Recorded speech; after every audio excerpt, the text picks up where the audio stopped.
तो परिवहन विभाग की व्यवस्थाओं में कुछ बदलाव किए गए हैं, किस तरीके के बदलाव हैं, इसके पीछे का कारण? इसको बदलाव नहीं बोला जाएगा, इसको बोला जाएगा कि जो कार्य परिवहन द्वारा किया जाता है उसको मजबूती देना कहा जाएगा। वो इस तरीके से कहा जाएगा क्योंकि जो भी सारी सेवाएं हैं, डीएल, एलएल, टीओ, जो भी सेवाएं दिया जाता है वो विंडो के माध्यम से किया जाता है, अन्य कार्यालय पे विंडो के माध्यम से किया जाता है। तो हमने अभी पार्टीशन करके एक चीज़ को कंफर्म किया है कि जो भी आवेदक आते हैं उनका जो भी कार्य रहता है वो बाहर आपको बोर्ड में दिख जाएगा कि कौन से नंबर पे कौन सा कार्य किया जाता है।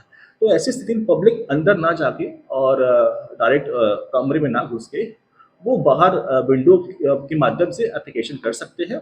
इससे पारदर्शिता भी रहती है, बिकॉज बहुत समय से आप देखेंगे लोगों का ऐसा कंप्लेंट रहता है कि अनावश्यक लोग कार्यालय में प्रवेश करते हैं। अब अनावश्यक लोग की परिभाषा ऐसी होती है कि वो जिनका कोई कार्य नहीं होता है वो घूमते हैं, वो जिनका कोई आवेदन करने का मंशा नहीं रहता है पर वो अनावश्यक घूमते हैं। ऐसे लोगों का शिकायत भी मुझे मिलती है।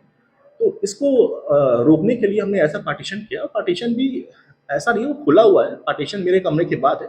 अगर मैं इससे ये बताना चाह रहा हूँ कि किसी भी पब्लिक को कोई दिक्कत है तो वो डायरेक्ट मुझसे मिल सकती है। आप देख सकते हैं मेरे केबिन के बाद पार्टीशन मेरे रूम के बाद है और वहाँ से ये संदेश जाता है कि कोई भी पब्लिक, किसी भी पत्रकार, कोई भी अगर तकलीफ है तो डायरेक्ट मुझसे मिल सकते हैं, मुझसे बात कर सकते हैं और उनके आवेदन का निराकरण हम करते हैं। और अभी भी जो भी आप देखेंगे सारे रूम रूम की नंबरिंग है, विंडो की नंबरिंग है, उस नंबरिंग के हिसाब से सारे सेक्शन की शाखा आवंटन है हर रूम को। तो पब्लिक वहाँ से जाकर वहाँ पे आवेदन कर सकती है, वहाँ पे अपने आवेदन का निराकरण कर सकती है और सेवाएं प्राप्त कर सकती है। इसमें किसी भी पब्लिक को कोई भी दिक्कत नहीं हुई है। इसमें मैं कुछ बात बोलना चाहूँगा, इससे पूर्व में भी जो एक वेब पोर्टल के माध्यम से मुझे कुछ जो शिकायत मिली की गई कलेक्टर से, उसमें लिखा गया कि पार्टीशन से पब्लिक को दिक्कत हो रही है और उसमें ये लिखा गया है पार्टीशन के चलते, आप देखेंगे उसमें लिखा पार्टीशन के चलते पब्लिक को विंडो के माध्यम से कार्य करना पड़ रहा है।